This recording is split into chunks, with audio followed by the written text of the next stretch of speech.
계속해서 이제 AWS의 VPN 연결하는 방법에 대해서 알아보겠습니다. 예, 앞 시간까지는 AWS에서 제공하는 VGW가 VPN의 엔드포인트 역할을 하고 온프라미스에 있는 VPN 장비와 IPsec 기반의 터널을 구성해서 이제 온프라미스와 AWS 자원 간의 통신을 할 수 있는 방법에 대해서 알아봤고요.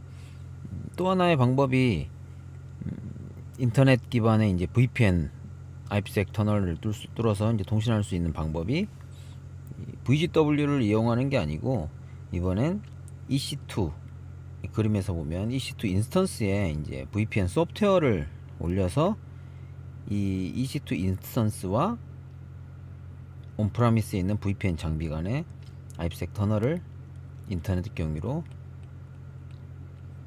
설정을 해서 통신하는 방법이 있을 수 있습니다. 이때 이제 이 그림상에서는 기존의 이 온프라미스의 자원들과 통신하려고 하는 VPC의 이제 인스턴스들이 다른 서브넷에 지금 이제 EC2 기반의 VPN 장비가 있고, 요게 이제 터널이 연결이 됐으면 이 서브넷에 있는 라우팅 테이블, 이 서브넷 자원들이 디폴트 게이트웨이를 1번, 예, 앞서 설명드렸던 1번을 잡게 되면 이 서브넷의 라우팅 테이블에 의해서 통신을 하게 되는데, 이 192, 168, 1.0이라는 온프라미스 네트워크에 통신하기 위해서 라우팅 테이블이 설정이 될 필요가 있겠죠. 예. 그래서 이 라우팅 테이블에는 넥스트홉이 ENI로 설정이 되어 있죠. 이 VPC가 이 이제 뭐 이 소프트웨어, 예, VPN 장비 엔드포인트에 인스턴스에 올라간 이 ENI 인터페이스로 라우팅 테이블을 지정을 해 놓으면 이 터널을 타고 온프라미스로 연결이 되는 구성이라고 보시면 될 것 같습니다. 뭐 VGW와 이제 뭐 차이점들에 대해서 간단히 말씀을 드리면, 이걸 이제 왜 쓰냐?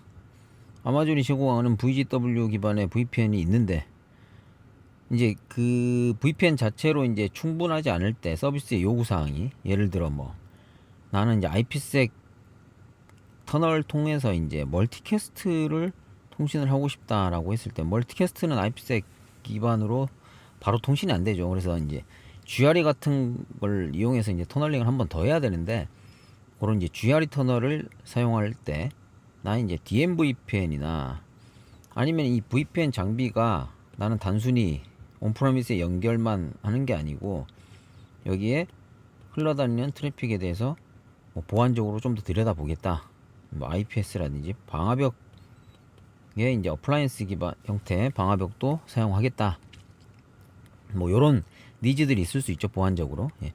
그럴 때 이걸 사용하시면 되고요.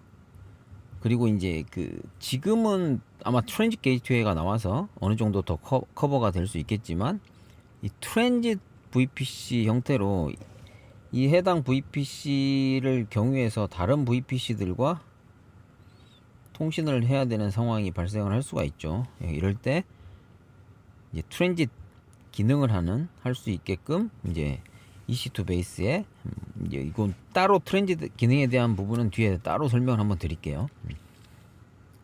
그리고 어떻게 설치하냐? 뭐 소프트웨어, VPN 소프트웨어 기능을 하는 제품들은 많이 나와 있죠. 아마존의 이제 마켓플레이스에도 이미 많이 팔고 있고요. 시스코나 뭐 주니퍼, 기존에 이제 VPN 서비스를 제공하던 포티넷이라든지, 예, 그런 것도 있고 오픈소스 기반의 제품들도 있습니다.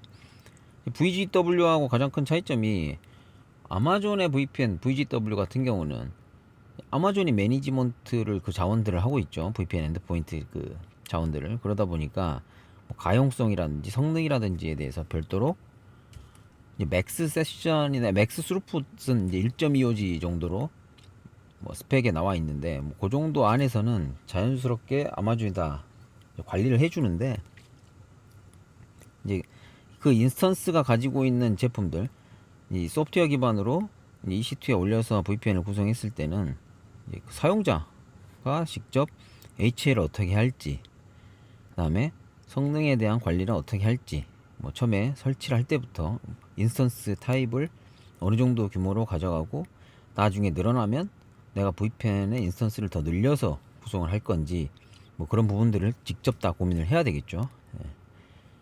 그리고 이제 이 가용성 관점에서 좀 더 보면 VGW 같은 경우는 기존에 AG를 걸쳐서 VGW가 있었죠. 그래서 두 개의 터널 인터페이스가 자동적으로 생긴다라고 말씀을 드렸고, 이제 그런 구성으로 만들기 위해서는 이제 EC2 베이스드의 VPN 구성을 하기 위해서는 별도로 인스턴스를 AG가 분리된 서브넷 환경에 따로 구분을 하고 IP를 하나씩 구성을 해서 터널링을 맺어야 되는 구성이라고 생각하시면 될 것 같아요. 네. 이제 이럴 때 그러면 예를 들어 액티브로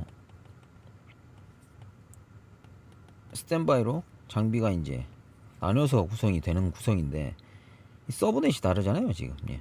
그러다 보니까 뒤에 이제 예를 들어 다른 서브넷들이 실제 통신해야 되는 인스턴스들이 평상시에는 이 위에 있는 EC2를 바라보고 라우팅 테이블이 통신되고 있을 텐데 얘가 이제 문제가 생기거나 중간에 터널이 문제가 생겼을 때 이쪽으로 돌려줘야 되는데 얘 이제 VPC들이 가지고 있는 라우팅 테이블이 변경이 돼야 되는 거가 필요하겠죠.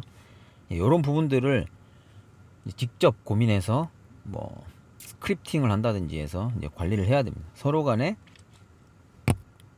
벤더들이 대부분 어떻게 하고 있냐를 보면 평상시에 벤더 간에 소프트웨어에서 헬스 체크를 하는 로직들을 가지고 있고요. 서로 살았나 죽었나 뿐만 아니라 뭐 터널이 정상인지 아닌지, 그리고 나서 이제 문제가 생겼을 때 이제 가지고 있는 AWS의 서비스를 이용해서 뭐 람다 펑션을 이용한다든지 해서 API를 통해서 실질적으로 다른 서브넷, 이 서브넷들 실제 얘를 게이트웨이 역할로 바라보고 넥스트업으로 바라보고 있는 이 라우팅 테이블을 변경하기 위해서, 이건 아마존이 설정한 값들이잖아요, 아마존 내에서. 그래서 API 게이트웨이를 통해서 직접 이 라우팅 테이블의 넥스트업을 이쪽으로 수정하게끔 뭐 그렇게 아마 벤더들이 구성을 한 로직들이 있습니다. 그래서 구성을 하실 때는 뭐 벤더의 문서를 본다든지 벤더 엔지니어들과 협의를 해서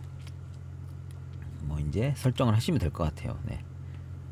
실제로 라우팅 테이블이 바뀌는 것까지가 고려가 돼야 된다.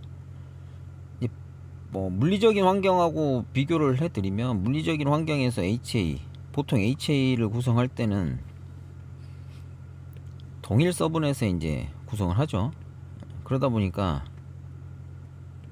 멀티캐스트 같은 형태가 보통 헬스 체크하는 로직에 많이 사용돼요. VRRP라든지 뭐 시스코가 가지고 있는 HSRP 등등등. 그렇게 해서 헬스 체크를 하고 서로 이제 액티브 스탠바이를 정의를 해서 통신을 하다가 이제 VIP라는 개념의 가상의 넥스트홉을 써서 실질적으로 이 단말들, 실제 통신해야 되는 단말들의 라우팅 테이블은 뭐 변동이 될 필요가 없고 중간에 이제 ARP 테이블의 맥을 바꾼다거나 중간에 맥 테이블을 바꾼다거나 GARP를 쓴다거나 해서 통신을 하게 되는데, 아마존의 네트워크 환경에서는 일단 AG가 달라지면 서브넷도 달라지고, 그리고 기본적으로 또 아마존 내부적으로는 이런 자원들이 뭐 HA 프로토콜로 사용하는 멀티캐스트 같은 게 지원이 안 되기 때문에 별도로 헬스 체크하는 로직을, 서브넷을 경유해서 헬스 체크할 수 있는 로직을 만들어야 되고요, 벤더에서. 그리고 추가로 문제가 생겼을 때 이 기존의 다른 서브넷들, 얘를 게이트웨이로 잡고 있는 실제 통신해야 되는 인스턴스들이 있는 서브넷들의 라우팅 테이블에 넥스트홉을 바꿔주는 이 API까지 핸들링을 해야 된다라고 생각하시면 될 것 같습니다. 그 정도 차이가 있는 게 아마존의 VPN 구성할 때 EC2 인스턴스에 이제 소프트웨어 올려서 구성하는 방식에 대해서 말씀드렸습니다.